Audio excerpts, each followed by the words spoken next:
Yo, you know who it is, you know what it is, your country kinfolk, your Alabama cousin, Jabo, Jabo ENT, and right now I'm rocking with hip-hop since 1987. Yo. Hip-hop since 1987.com.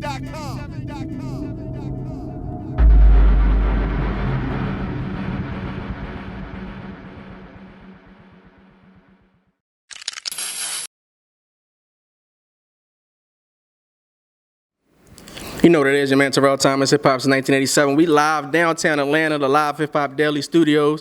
And as you see, man, we with your country cousin, as he just mentioned, Jabo in the building, rocking with us. How you feeling today? Good, man. I'm blessed, man. Glad to be in the building, man. Love the setup y'all got here, man. Glad to be here. We appreciate your time. You got a lot of stuff rocking in the city right now. New single out. Yeah. Talk to me about it. The new single, man, my little nigga, you know what I'm saying, my little hitter, you know, for those who want to keep it PG-13, you did. But, yeah, man, it came together. I was just at 11th Street one day. Me and ATL Jacob was working, you know what I'm saying, and I got a call by one of my dudes that got into a little trouble, you know what I'm saying, and ended up doing a few things, and he was on the run, you know what I'm saying? So I made a song about it, and it came out stupid, dope, club banger, get the crowd moving, up tempo, you know what I'm saying? It's a dope song.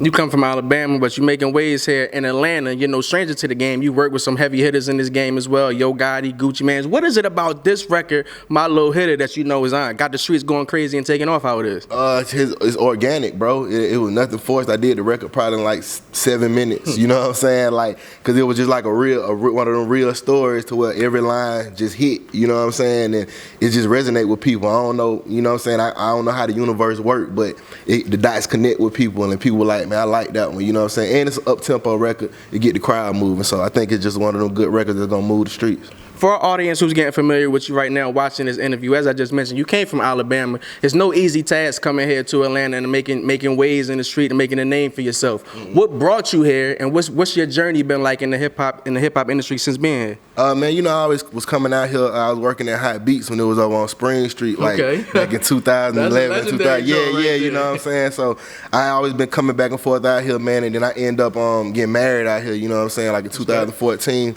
and I just stayed out here, you know what I'm saying? And as far as the music industry out here, it's like a lot of movers and shakers, man. It's a lot going on. It's like a melting pot, you know what I'm saying? Like everybody trying to make their footprint in the industry, and so you know, you just kind of meet people, network, and go up from there, you know what I'm saying? But it's like people not scared to tell you half of what they know. I ain't gonna say everything, but you know what I'm saying? People tell you a little bit of what's going on, and you just gotta take bits and pieces from here and there and make your own path in it. So building with you before we actually sat down in front of the camera, it's dope to see that you're a student of the game. You know about trap music, you know about battle rap music. It was a large array of topics that we were talking about off camera. Definitely. But now I think it would say that hip hop is at a different state where cats are not only looked at as artists, but they are looked at as businessmen. And from our conversations off camera, I could tell you're definitely a businessman. Talk to us about that transition and how is, I don't want to say a harder struggle, but it's a different blueprint for artists now. Is there a brand, an artist, and a business all in one? Yeah. It's like the artists are getting more smart. You know what I'm saying? They smarter. The ones that's been in the game and is really doing it for real and making real money in it. They get smarter with their money, man. They kind of saw the artists before us, before our time, the people we grew up watching. You know, you wonder why, well, this artist fell off.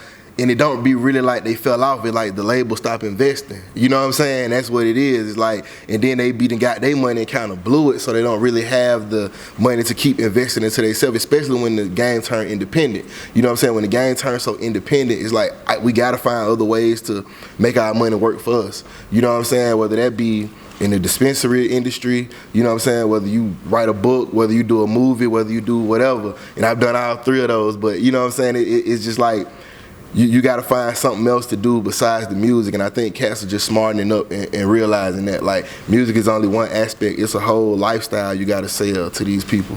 And it's a lot of cats that are, you know what I'm saying, that understand that social media, like, blurs the line of reality. You know what I'm saying? So you can look good on social media, but bro, it's way better to have this shit together in real life. You know what I'm saying? Like, so you need to put your ducks in a row so you can have this shit together for real, not just for the gram.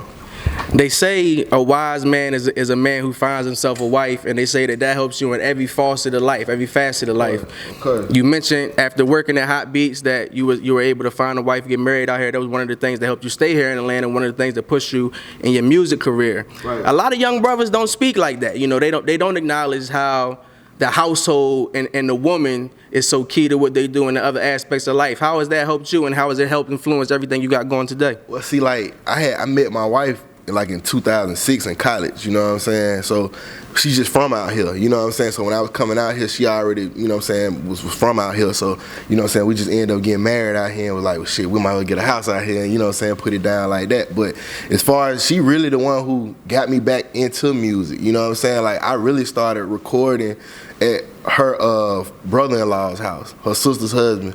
He had some little artists over there he was working with, and they, you know, they was young and like they got the voice, but they don't really know what to write and what to say, you know what I'm saying? So he was like, man, I know you mess with the music, like can you come over here and, you know what I'm saying, write something for him? So I wasn't even really thinking about the music. I was playing baseball at the time, you know what I'm saying? I was at Alabama State University playing baseball, and I ended up getting shot. So I ended up losing my scholarship, you know what I'm saying? And I was just at the house chilling. So I like, fuck it, I'd go over there and write some shit, you know what I'm saying? So I get over there, I started writing some shit.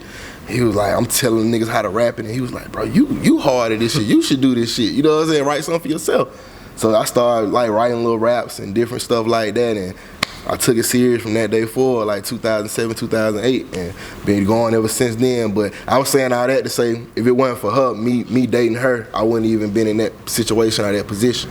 You know what I'm saying? So, and as far as just like, we just had a son. My son, he won. You know what I'm saying? I respect that. Congratulations. So, you know, and she do her swimsuit, Shayla J Swimwear. She a swimsuit designer. Okay. My wife is. So, you know what I'm saying? She got her business going. I got my thing going, and you know, we just try to keep it together, man. You know what I'm saying? And I tell people all the time, man, a marriage is about compromise, bro. It ain't really like you can't win every time. She can't win every time. And once y'all understand that, then the shit kind of flow like it need to flow. You know what I'm saying? Because like when you in a situation where somebody always feel like they right, they gotta win, it ain't gonna never work. You know what I'm saying? Like it's all about compromise, like 50-50. You know what I'm saying? Like let's put it like that. So, you know, that's just a little advice to my youngsters out there that's thinking about getting married. Find yourself a wife, man.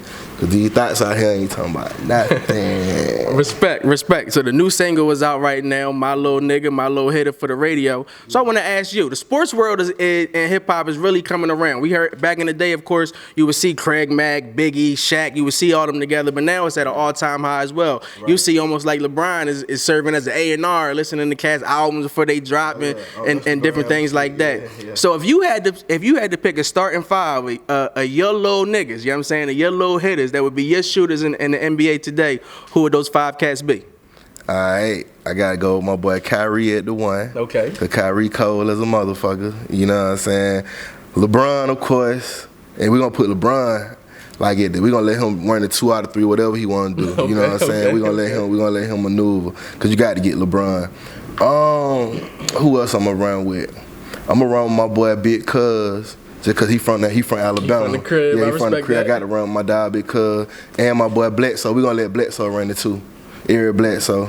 And then we gonna run and go get Anthony Davis, man. We're gonna keep it like that. You know what I'm saying? And that's how we gonna rock. I like how you gave the Alabama cat some love, Bledsoe and DeMarcus Cousins. I like how you gave them some love right there. You got to, man. Like these kids, I watch these kids come up. You know, I'm a little bit older than them, so I watch these kids come up through, you know, Parker High School and LaFleur, you know what I'm saying, high school, and do their thing, man, all the way to Kentucky, all the way to the league. So, you know, I got to salute them guys. So what's next? What's next for the record? What do you have as we kind of close out in the year 2019, starting to get a little cold out here? Yeah. We moving into 2020 soon. What do you have coming up in 2020? And let our audience also know where they can check the new record out. Man, you know, you can go get the My Little Hitter everywhere on all platforms, your iTunes, your Spotify's, your favorite playlist, all that, man. Go get that. But as far as the upcoming project, I'm working on an album, Street Genius. You know what I'm saying? We got Young Scooter on there. We got YF and Lucci on there. We got TK Kravitz on there. I'm on there, of course. You know what I'm saying?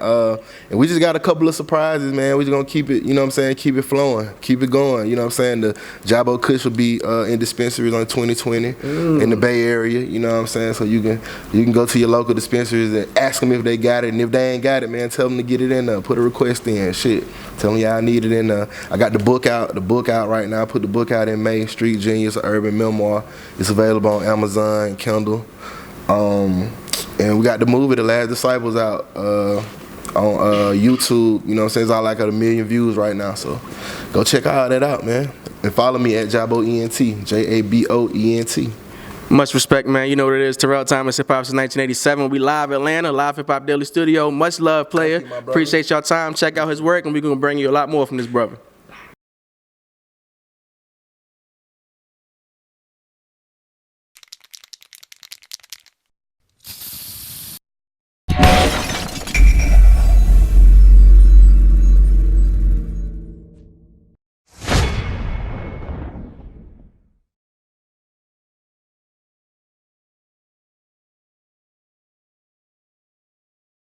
Hip Hop since 1987.com.